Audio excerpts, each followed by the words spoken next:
Hi, my name's John and you join us here today in the workshop at Ride for roadcyclinguk.com for the first of our series of maintenance edits. Today we're going to look at rear derailleur adjustment.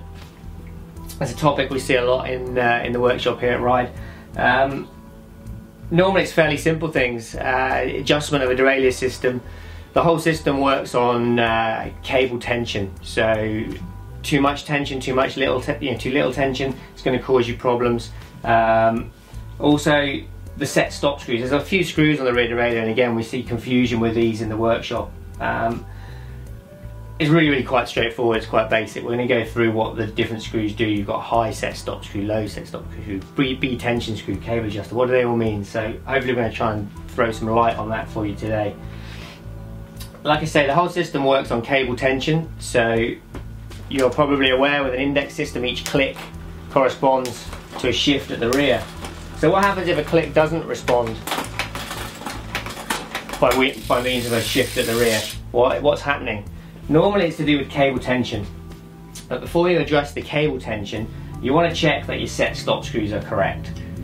There's a whole sequence of events that lead up to this. Ordinarily I'd have a visual look from the rear of the bike. Make sure it's not obvious that the derailleur or the derailleur itself is actually, the derailleur or the derailleur hanger itself is actually bent. Obviously no amount of adjustment to the screws is going to correct something if it's physically damaged. So we're going to assume that this one's straight. It is. The shifting's not great, so what have we got going on? Well, immediately I can see that even though I know the shifter is at the bottommost shift, we're still stuck on the second sprocket down towards the higher sprocket, so it won't physically come down any further. Now I'm going to disconnect the cable. That'll give us an indication of what's going on. It takes the cable out of the situation. All you need is a 5mm Allen key on the Shimano system. Disconnect that Allen key, pop the cable off. The cable's now having no effect on what's going on at the back of the derailleur. Still, the chain's coming up short. There's still another sprocket to go. We can check the function in the other direction by way of the low gears as well. Just manually push the derailleur across. We've also got issues there. So this chain again won't reach the top sprocket. That's going to be down to these two set stop screws, high and low. For the adjustment of those you're going to need a Phillips screwdriver. As the name would suggest, the high set stop screw adjusts the high gears, or the derailleur's range of travel towards the high gears.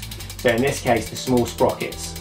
So we can see if we turn the set stop screw anti-clockwise and try again, now we can hear something's happening. It's trying to shift down, not quite enough. Another quarter turn. Small adjustments all the time. Don't go in there winding the screws around and around. Normally most of the adjustments on anything on the bike will only require quarter turns, half turns, you know, maybe a full turn at the worst case scenario. So go cautiously, half a turn at a time, quarter of a turn, and you can see immediately we now have full travel towards the high gears. Still got that problem towards the low gears. It's going to be the same scenario. We've got this low screw. It's easy to remember. The high screw takes care of the high gear travel and the low screw takes care of the low gear travel. So we're going to give the low screw a quarter turn, half turn, and then try again. So up it goes all the way. Now especially this way you want to be very cautious that you don't overdo it. If you wind that low screw out too far, you're going to allow the derailleur to travel too far towards the spokes. The obvious situation there is the chain's going to dive into the spokes. It's going to stop you dead, definitely going to damage your wheel. It could be actually quite dangerous. Towards the high screws as well, towards the high gears, that high screw, if you back it out too far, it'll allow the chain to shift off the smallest sprocket and could potentially jam between the chain and the smallest sprocket. So that's why I say go small adjustments, a little bit at a time. Make sure you're not going to cause yourself a bigger problem than you started with. So the fourth adjustment that you got on the rear derailleur, the highest screws, the one that is really right at the top of the derailleur, the one that actually butts up against the derailleur hanger on the frame. Often one of the most confusing screws, the B tension screw. What does it do? What it does is it adjusts the distance of the top jockey wheel from the sprockets, like this. So as you screw it in, it moves the top jockey wheel away from the cassette.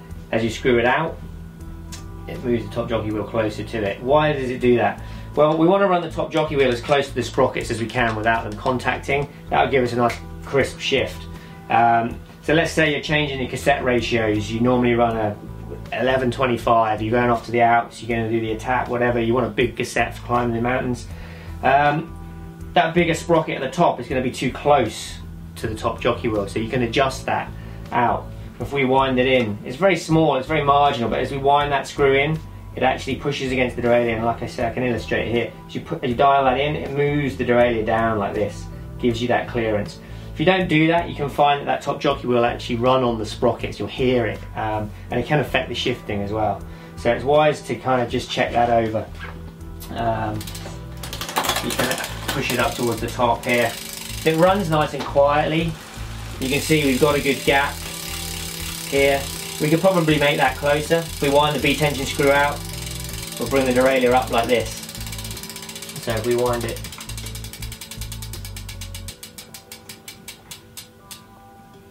out, it's going to bring the derailleur closer in.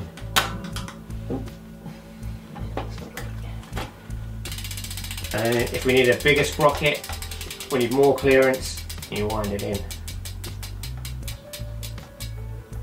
So we now got good derailleur travel, we've got good function, high and low. The derailleur drops down lovely, it's got a good strong spring. It's time to reconnect the derailleur cable. So back to your 5mm Allen key. Just pull it taut. It's good to note here the barrel adjuster. Make sure it's not backed out too far. It'll give you nowhere to go with the adjustment further down the line. So wind it all the way in, and then wind it back out a turn or turn and a half. It gives you a little bit of scope so you can readjust out and both in as well. Reconnect that 5mm Allen key, the pinch bolt. Literally just pull in that snug, and we can check the function of the gears. So we should have one click, one shift. Now there we don't have it. We've got one click and it's trying, you can hear it, but it's not quite going far enough. It means that that shift lever hasn't pulled enough cable because there's too much slack. So this barrel adjuster gives us some tension. So if I turn it anti-clockwise, you can see what happens. We'll wind it back in again just so you can see. As we wind on some tension, up goes the shift. As soon as it goes quiet, like that, it's pretty much done. If you keep winding, it'll get noise again. It's trying to shift another gear too far, we don't want that. So, back it down, another shift. Click, one shift is what we're looking for. And there you have it, one click, one shift. Now if it hesitates on the way down, so it's a little bit hesitant there, you've probably got a little bit too much tension. So wind that barrel adjuster back in to get that nice crisp shift. Very snappy on the way up. A little bit hesitant. If it's a cassette that's been used, there'll be some wear. Probably the guy's got a favourite gear that he runs a lot. You may find the chain that just hangs on that sprocket just marginally longer than the others. If it's a new bike, it should be pretty much the same all the way through. So that's it. That's a good shift. And that's about all there is to it.